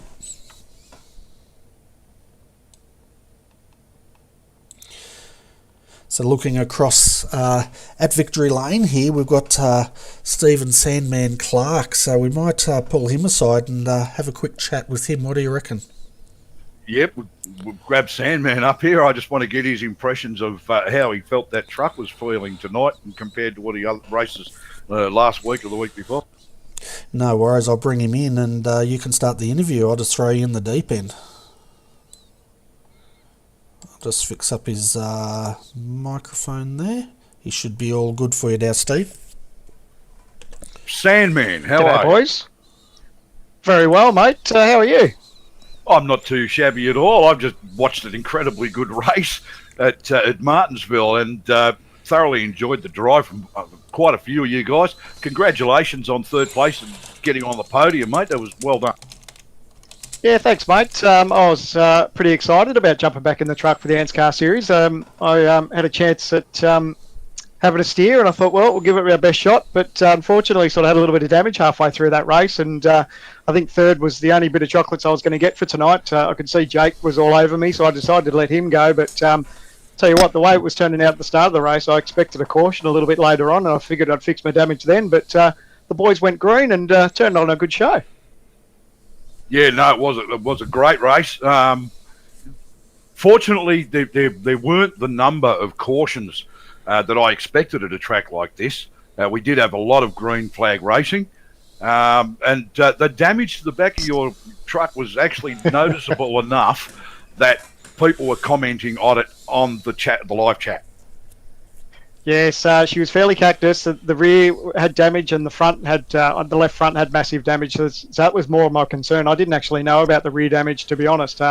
But I could tell trying to get the nose of the truck turned in through these corners, I was really struggling. But I didn't have a chance to fix it, unfortunately. We went green towards the end, so I figured I'd save that fast repair and do it in the later stages. But it never turned out that way. So to actually walk away with a third, considering the the look of the hybrid racing simulation Chevy, I'll take that, I think. Yeah, you take them where you can get them, mate, don't you? Not wrong. And there was a class field too tonight too. You saw that Jason Martin put on a heck of a show. He's always a good steerer regardless of where we race at. And Jake really turned it on as well. So I knew I was going to have my work cut out for me tonight, but I thoroughly enjoyed it. I can't wait for the next one. Yeah, no, look, it's fantastic racing. I was pretty happy to see a couple of the new faces that came in tonight. Yourself and Ryan. Look, it was just great to see a few of the fresh faces there, and a couple of guys who hadn't raced in the series before. So yeah, it was good to see, and there was some brilliant racing from some very experienced guys. I'm used to seeing you in a V8 supercar, that black and red thing. Yeah, a little bit different from the 6-boost Holden Commodore, but V8 Scots is a totally different ball game, and it's nice to get back into the ovals. It's been a little while since I've done some oval track racing, but Hybrid Racer Simulations have gone on board, and they're pretty keen to back me for oval track racing, so I'm keen to get back in it. I'm loving it. Oh, that's great. Before I hand you back to Bernie, if he's got any questions, I just wanted to ask you, there was a couple of incidents there with down low. You were quite loose there, and you didn't bring out a flag. It was just a gentle nudge, I think, into one of the other front runners there. Was that just a case of the slipperiness on this particular track down low, or was it a tyre thing at the time where your tyres were getting old and worn out? I know at the start I did probably abuse my tyres a little bit, so she was a little bit squirmy at the start of the race. I'm not sure who you might be talking about. I did have a little bit of contact with another driver. I can't remember who it was off the top of my head, and I apologise fairly quickly, but I tried to make a move up the inside, and I don't know if he just sort of closed the door a little bit on me, and what happened is I actually bounced off the curb on the inside, and that sort of launched the truck, and that's where I got the damage at the front, and that's where I made contact with him, and he went round, I think. So I'm so sorry for that, and I apologise really quickly, but I think that's where I struggled, just the damage. But I did probably overheat him at the start of the race, but once I sort of got into a groove, the tyres actually weren't too bad, and I was actually surprised with the amount of damage that I had at the end of that run, that those tyres actually hung in there as well as they did. Yeah, I'm very surprised at a few guys who had very long runs on tyres, and I'd be interested to know how solid the rubber was. Made a crack about it during that there's obviously no air in the tyres, they were solid. But look, I'll hand you back to Bernie. Congratulations, Stephen Clark, for third place in this round at Martinsville in the ANZCAR Thursday Night Thunder Series. And I'll hand you back to Bernie for any questions he's got, and for you to maybe thank your sponsors, which you've just done, I suppose. So, yeah. Cheers, pal.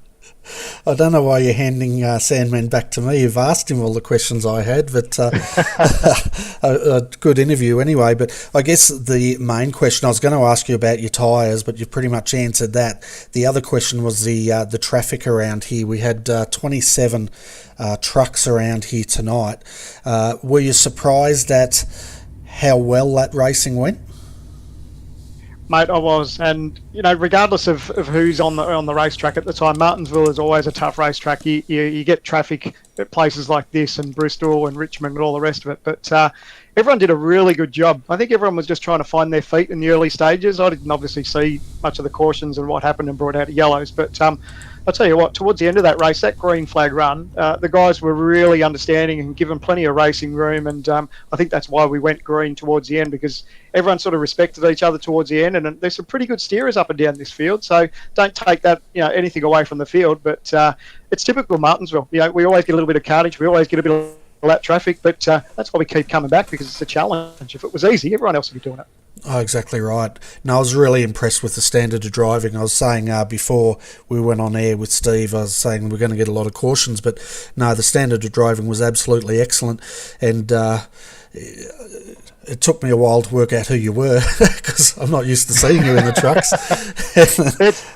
It's been a while, mate. I've missed my truck racing, but I couldn't help myself. The ANZCAR boys have put together a great series, and we want to thank you guys for putting the broadcast together, because you guys add a little bit of flavour to this championship, and the boys that take part in this championship is a lot of fun, and I couldn't help but bring along the hybrid racing simulation Chevy to come and have a crack. I'm glad I did. Yeah, it's awesome having you out here, and we look forward to catching you next week if you come back as well, Sandman. But anyway, that's enough from me. I can see Jake over there pacing. He wants us to go and have a chat with him next, so we'll let you go. But did you want to shout out to your sponsors, or have we pretty much done that? I've plugged them. I'll give them another plug. Hybrid Racing Simulations. They've been fantastic support for my oval track racing, and Six Boost for letting me take part in this series and step away from Vought Scops for a little bit. So it's awesome. Thank you, guys, and thank you to everyone at RTT TV. No worries. We'll catch you next week, hopefully. Cheers, mate. Look forward to it. Thanks, boys. Yeah, Sandman went to the Alan Moffat School of plugging your sponsor, I think.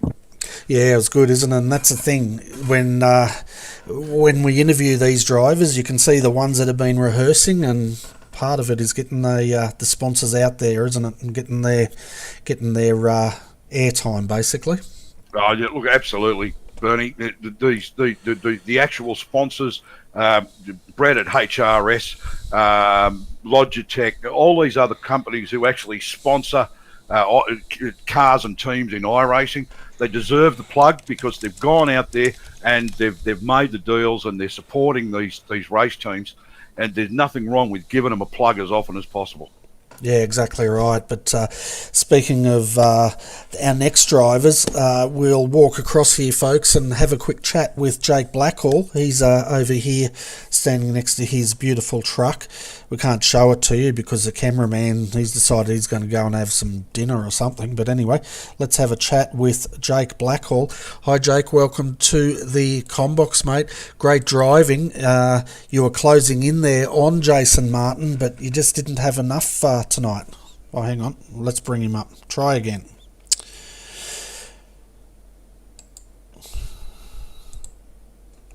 Okay, we should have Jake now. Hey, Jake, welcome to the RRTV Combox, mate. We were watching that battle you had with Jason, and you looked like you were catching him, but you just didn't have enough to take the win tonight, mate. Yeah, cheers, Bernie. Thank you. And just didn't have enough there at the end. It was coming down to the wire. I needed maybe another 5 more laps once I got to him, but it was a hard place to pass tonight. Even if I wanted to try and make a move, I was going to have to really be consistent to get the car underneath him before I tried anything, because I definitely wasn't going to bump him. I was just going to try and sit there and see if he made a mistake and get it that way. But top job to him. He drove an awesome race tonight. Yeah, I was going to ask you about that line. We saw some guys, like Edward, as his tyres were going, he was running the mid line, but it looked like a lot of the guys were favouring that inside line. Was that the only effective line around this circuit today? It's pretty much the quickest way around this track, Bernie. It's one of those things where you go to a 1.5 mile, we can venture maybe the middle groove, maybe the high line, when the track sort of wears in, but Martinsville, it's one of those places, it's a one-line track. You don't want to venture outside of it, because as soon as you do, you're in the marbles and you're going to be running high and wide, maybe in the fence. So sort of got to run the one line and hope someone maybe locks a brake and pinches the brake and runs a little bit deep, so that you can just get it down on the inside through the middle of the corner and then get the place that way. It's definitely one of the hardest places to race on a short track, I think. Yeah, I think it's up there with Bristol myself, but this is the first time I've been to Martinsville, and I was very impressed with how everyone went. I did have another question for you, but it'll come back to my old brain in a minute. I'll hand you over to Steve while I try to rack what my question was. Yeah, good day, Jake. How are you? Good, mate. Good. How are you? I'm not too shabby, mate. It's a bit different watching you from this perspective. Normally, I'm in the field and sort of watching the back of it, or as you pass me or whatever, and making some room for you. But it was actually good to watch you from this perspective. And to be honest, I thought you drove a very sensible race tonight.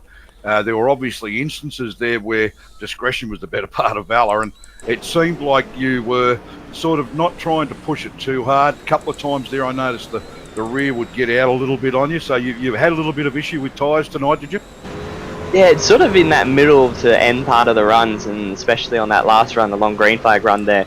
The truck definitely wanted to get a little bit sideways, and you just had to manage your throttle on the exit of the corners. And it was sort of one of the things, just being patient here. It's all you can be, and even getting when you come down for a pit stop and no one else comes down with you or something like that, and you get shuffled to like 12th or 15th, I think it was, on that final caution or second to last caution. You just got to manage it from there and not try and push too hard. You just got to sort of manage that. Get the spots as they come, and then just work your way from there. But yeah, definitely short end to the middle, longer end of the run. Definitely rear started to go a little bit. Had to manage that throttle. Yeah, Bernie and I actually had a couple of little ooh moments watching there, and the back sort of came out, and a couple of the spots of the track you were on the mid to high line, and the back came out, and I was thinking, well, it's a good thing he's not a bit closer to the wall, because that could have been disastrous. But it had enough wiggle room there that it started to slip out. You've managed to gather it back and just keep going with a very minimal loss of momentum. And that's what I mean. You seem to drive a very sensible race tonight. You seem to be aware of what was going on with the vehicle, and you knew when it was safe to push it and when it was safe to bide your time, be patient, wait for the opportunities to come. Yeah, that's exactly right, and it was all controlled sliding, I should say, coming off the corners. But it's just one of those things where you get used to knowing what the cars are going to do, and especially in this series, the field's just getting stronger each week. So you got to be on your game, and even though the rear was stepping out a little bit, you got to sort of push through that at the end of those runs. Otherwise, you're just going to worry about it too much, and you may lose more time than just trying to drive through it, sort of thing. So. It was definitely good though. The truck was actually really nice tonight. Struggled with the front a little bit, had to change the brake bias a lot more to what I usually would towards the end of the run, which was something that I've never had to do before, but definitely an experience in that. Well, yeah, I mean, this is the thing, and to watch a lot of you guys, especially in an opportunity I've had like tonight, right? And I mean, I don't consider myself a bad sim racer, but at the same time, watching guys like you still pick things up. And what I seem to find is that further back in the field, sometimes we tend to overthink it and try a little bit too hard. And at the front of the field, you seem to know what is required to stay there, be there, and that the opportunity will come to catch up with the guy in front and close that gap. And I think with that is something that guys can pick up by thinking about it and not pushing too hard and just being aware of what's going on around them. And I think that's why we continue to see you guys, you and Jason, continually battling for this championship at the moment. And we've got guys like Stephen Clark, Thomas Hins, Edward Foster, right on your heels. And it's good to see. Yeah, it's great to see. And it's one of those things, Steve, where and we've sort of spoken about it at ERT, and it's not just for myself, it's for a lot of the drivers. It's more a mental game. You got to come in here thinking that you can't overthink it, really. Like you said, you got to manage yourself a lot more than what you think, especially sitting in some of these cars for endurance races, or like tonight, 125 laps in a truck. That's still a long way, and you got to manage that mentally, because you're sitting here focusing on a little thing that could happen. Especially, I think it's next week we go to Dega, so focusing on where everyone is, and that mental game is so big. You got to not overthink it. You got to sit there, bide your time, wait, and figure it out. So it's more than about skill of driving, and it's definitely got a lot more mental game in any series that you drive, especially in sim racing. Well, I think yes, I think you bang on there, and mental awareness and patience are probably as important, if not more so, at a long track like Talladega as they are at a track like Martinsville or Iowa, because it's a longer run, whereas at the shorter tracks, you've got the traffic around you, so the concentration is on where you fit in next to that guy or around that guy, whereas at the longer tracks, it's more a case of it's a long way. I mean, it's a low 50s as far as lap time's concerned. So it's going from one extreme to the other, and you're going from a different awareness here to a completely different loneliness at tracks like Talladega. So it's going to be very interesting to see. Look, congratulations on the second place, mate. I'll hand you back to Bernie and give you a chance to thank your sponsorships, your sponsors, sorry. And look, congratulations on tonight, second place again, up at the top of the tree there with Jason Martin, and still battling, and you've got a good fistful of points tonight. So the championship's getting very, very tight at the top. Yeah, it is. Cheers, Steve. Yeah, fantastic, Jake. I was about to say that about the points, where basically you took the first two. Now Jason has a triple win, and you've going to have to pull out another win next week. How confident are you about doing that? Well, if it is Talladega, I do like the super speedways a fair bit. I've had a lot of success there previously in multiple categories, whether it's obviously the truck or the cup car. So quietly confident if it is Talladega. Obviously, it is still a pull your name out of the hat and hope you're there at the end sort of thing. You can't, if you get involved in an incident, it's sort of day done. So got to manage that and hopefully be up near the front where I can manage that. But if everything goes well, hopefully be up inside that top 5 towards the end of Talladega and in for a good shot. Fantastic. I'll definitely be looking forward to that. But before we let you go, Jake, you better give a shout out to all the sponsors that helped get your truck here tonight. Yeah, big shout out to Logitech G for all their support. Can't thank them enough. Asher Racing for their support as well, from sponsoring me and what I do and my BSRTC schedule that I have in the morning, which is going to be great fun in my Kia. Also, massive shout out to GTI, Joel Real Timing, as well as Night Ride Designs. Fantastic. Well, once again, congratulations. Coming second tonight. A few more laps I reckon it would have been on, but it wasn't to be. But I'm definitely looking forward to see your ERT Logitech truck at Talladega next week. Cheers, thanks Bernie, and also great job on the broadcast, guys. It's been a pleasure to watch back. Fantastic. All right, mate. Catch ya. See ya. Okay, well, Steve, we'll have a mosey on here. We've got Thomas Hinds. He's decided to come over and have a bit of a chat. And Thomas came home in 4th position tonight, so we'll bring him up and have a quick chat with him. Yep, sounds good, Bernie. I'll just fix the thing. Okay, folks, we've got Thomas Hinds over here. Thomas came home in 4th position. Thomas, we normally see you out there in the V8 supercar. Tonight you're in the truck. How different is that compared to your supercar? Yeah, well, hello everybody, yeah, it's very different. Obviously, ovals, V8s, a different sort of experience. I mean, I guess you could say the trucks are similar in that they don't have the highest amount of grip of the oval cars, so I guess there's that similarity. They're quite heavy beasts, and the V8s are very similar in that regard, so I guess maybe you could say they're actually more similar in a way now I think about it. I was just slightly thinking about it more now. It's like there's the oval version of the V8s, maybe you could almost say. So and they're good fun though. Good fun. They always make for some great racing, and they did tonight. I mean, we had a fair few cautions early on, but it was a real nice green flag run to the end there in the latter stages. That was a lot of fun. To bring it home like that. Yeah, it definitely looked like a lot of fun, and I was really impressed tonight with your driving. You were in the top 5 pretty much most of the night, and rubbing shoulders there with Sandman for a bit of it. And were you surprised at how well you took to the trucks tonight? Yeah, a little bit. I don't drive them too much. I've done dabble. I sort of more dabble in oval than do it very consistently, so I don't have the sort of experience that probably some others do.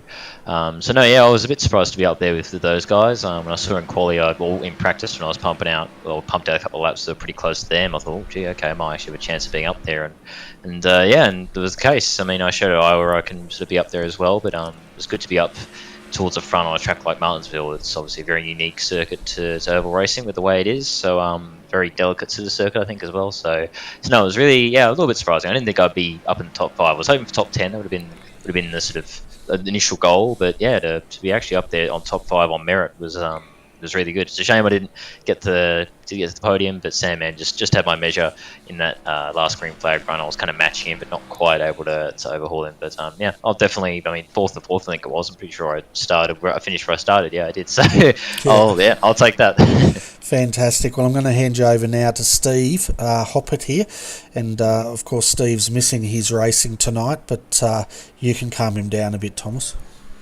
Will do. Yeah, like you look a lot cooler than I do at the moment, Thomas. 4th place, you must be pretty pleased with that. So congrats on that. And I just want to reiterate what Bernie said, mate. Like, fantastic drive.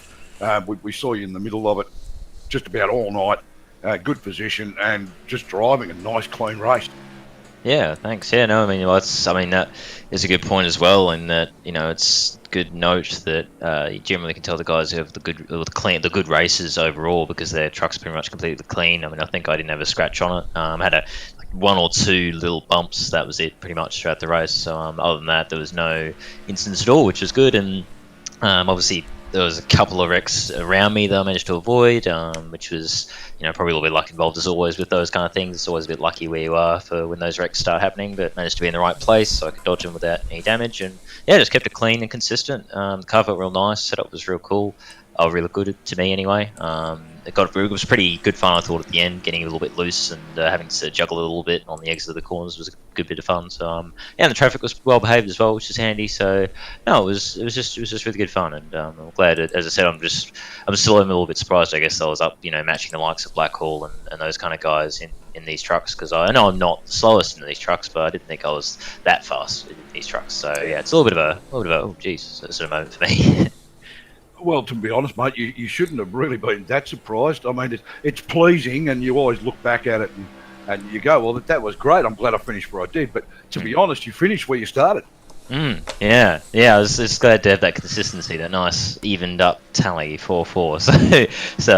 And good to be getting the GoPro up there as well. More as Sean watches this back, you'd know that anything with GoPro I always straight away run. That's just unfortunately how it is. Something for me with GoPro's blue and their logo is just really appealing to me in the liveries. So whenever I see a GoPro livery, I just go, I have to run this. Sorry, Sean, I just have to. There's no choice in this.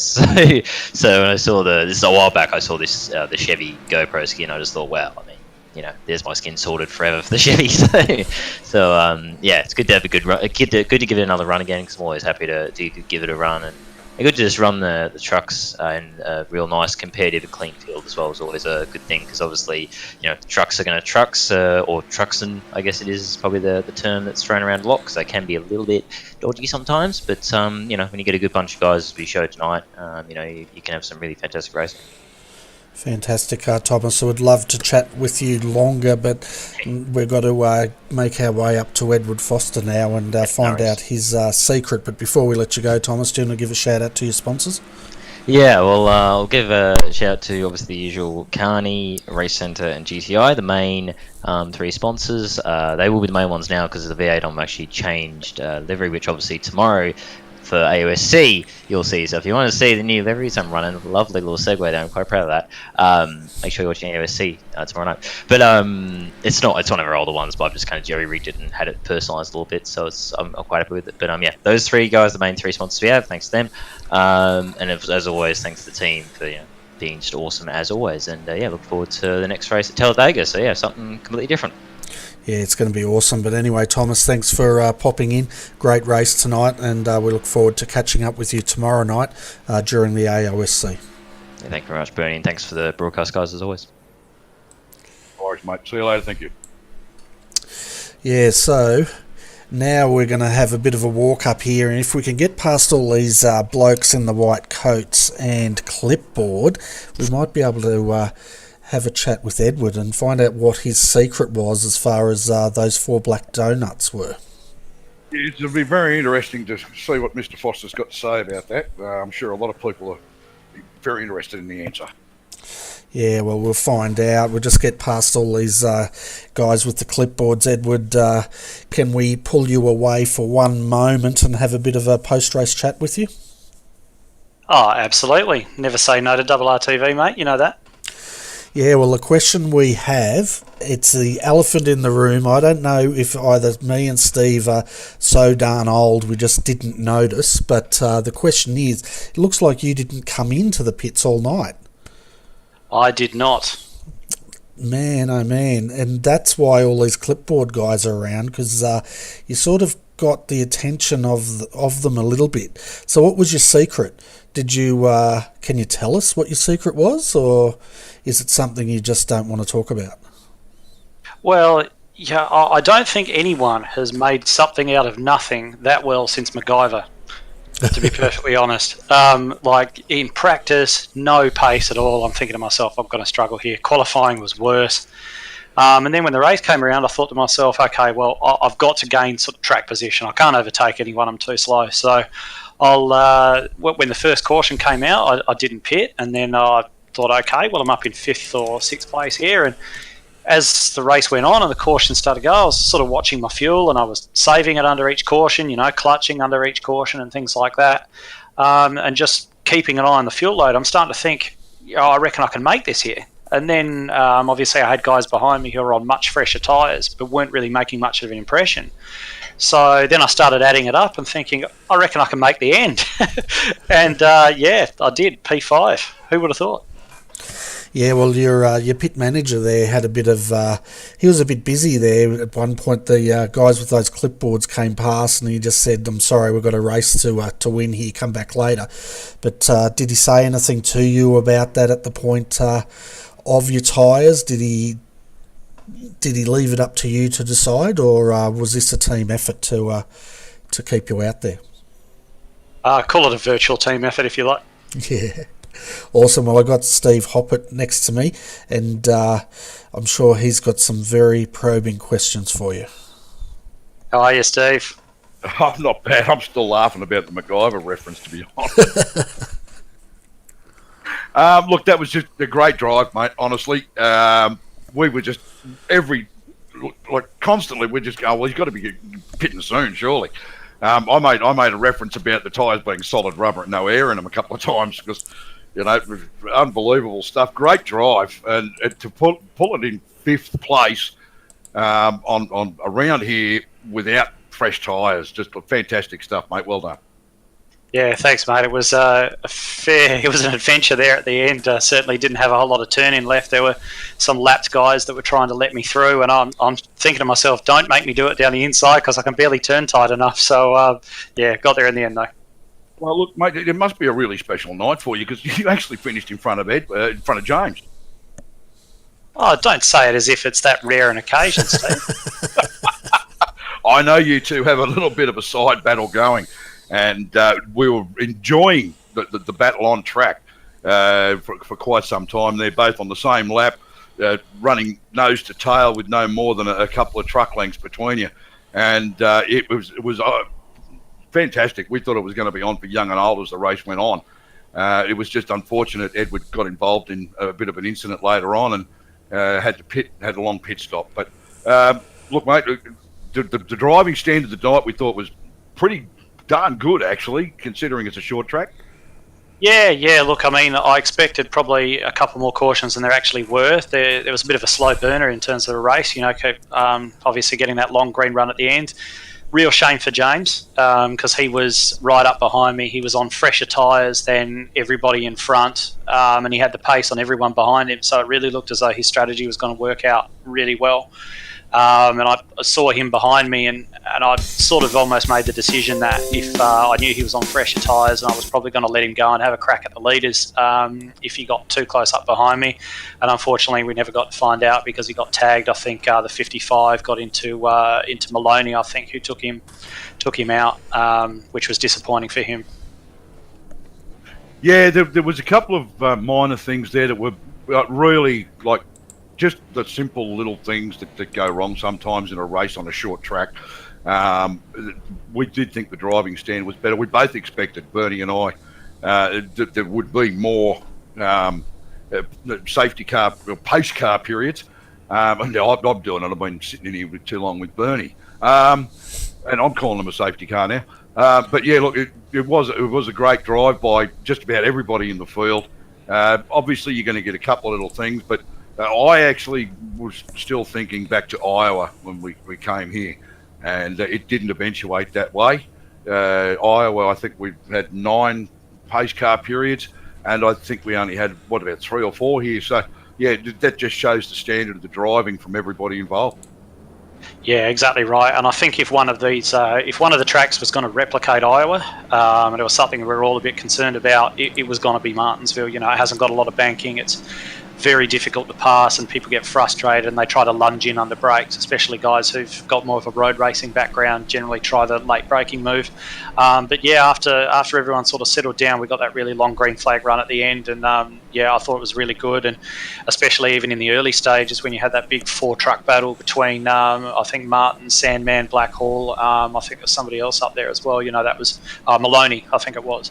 And they were going at it. It's the kind of racing that you get from short tracks. You know, if you can get those green flag runs in, you get that really good, exciting door handle to door handle racing that people love this style of racing for. Yeah, well, that's it. And Thomas Hinds, Dave Douglas, Matthew Clowett, and Darren O'Brien, they were right up in the middle of it. We ended up with 8 cars still on the lead lap. So yeah, it was just fantastic from everybody concerned. And the guys who managed, unfortunately, to fall a lap or 2 down, I thought the driving from them was fantastic. They just wanted to run their own race, make plenty of room for the front half a dozen to just do what they had to do. So yeah. Yeah, except for Dan Stevens, who was a couple of laps down and managed to shove me out wide and cost me a couple of spots. I was 3rd there for a while, so cheers, Daniel. But yeah, no, on the whole, very good, I agree. Oh, sorry, mate, I missed that one. Fantastic. Anyway, Edward, we're going to keep on pushing on here as we look at the replay, but did you want to give a shout out to anyone for tonight to get your truck up into 5th position? I'll just shout out to RTV, providing my paint job, providing the broadcast so the world can see the paint job. What more could you want? And also APCS for supporting ANZCAR as well. Yeah, fantastic. Well, anyway, mate, we're off to Talladega next week. I'll let you go and work out how you can get rid of all those clipboard people. In fact, I think I can see your team there telling them to go away now. So you should be pretty much safe to go back to your truck, pack it up and head off to Talladega. I won't be there, guys. I'm going to be away. But I hope it's going to be a good race. Okay, no worries. It even sounds even more suspicious now. Anyway, Edward, thanks, mate. We'll see you in a couple of weeks. See you, boys. Fantastic stuff. Yeah, no, a great run by all involved, Bernie, and it's been a fantastic night. I personally, as we're going to wrap things up shortly, would like to thank you and say what a fantastic job that you do with RRTV. And thanks very much for having me in the commentary box. It's been fantastic. The only alternative I would have had tonight was to sit and watch the stream, which would have been great, but it's been even better being part of it. Yeah, and we'll give a shout out to Ryan Shelton. He normally joins us tonight here, or last week. Steve, he did volunteer, but I told him you were up here with me, so he's relaxing watching it on his TV. But Ryan will be back with me next week at Talladega, and I'm sure he's going to enjoy that. But before we go, Steve, we've really got to go through the results so everyone can see where their favourite driver finished, because we haven't done that yet. So let's quickly go through that. So Jason Martin tonight, folks, takes a win. A triple win for him in a row. Jake Blackhall up 3 positions to come home in 2nd. Steve Clark, Sandman Clark that is, comes home in 3rd. Thomas Hinds, great drive, coming home in 4th position. Edward Foster up 10 positions. Biggest mover award so far, and he did not even pit.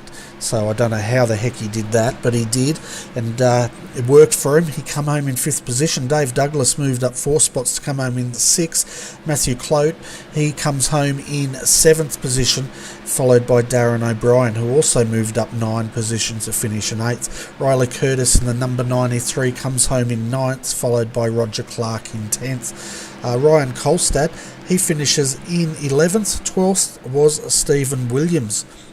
Home in 13th was Darren Bond, followed by James Zeitz. Then Craig Lawless, he comes home in 15th. James Foster finished in 16th position. Pretty rough night there for James. Sam Ross finished behind him. 17th, 18th was Daniel Stevens. Bruce Ross 19th. 20th, Jason Fewens. Norman Clark, he didn't have much of a run tonight. Well, he did, but he didn't have a good night, but finished 21st. 22nd was Shannon Mason.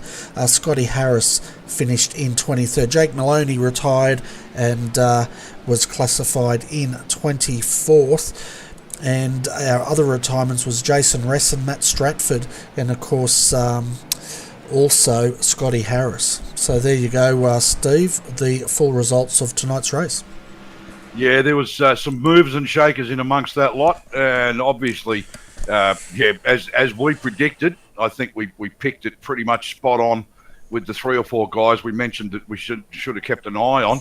Dave Douglas, Edward Foster, and a couple of the other guys there that we called at the start, and I think none of them actually disappointed.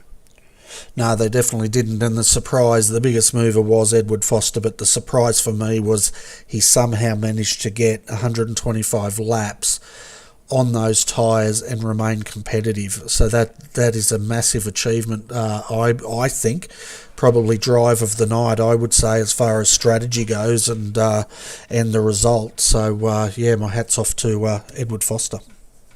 Yeah, look, he referred to MacGyver, but I got a feeling he should have been thinking more about Harry Potter, because it was just magical the way he did 125 laps at this place on one set of tyres, and of course fuel too. I mean, it's not like he pitted and just got fuel. I mean, he didn't pit at all.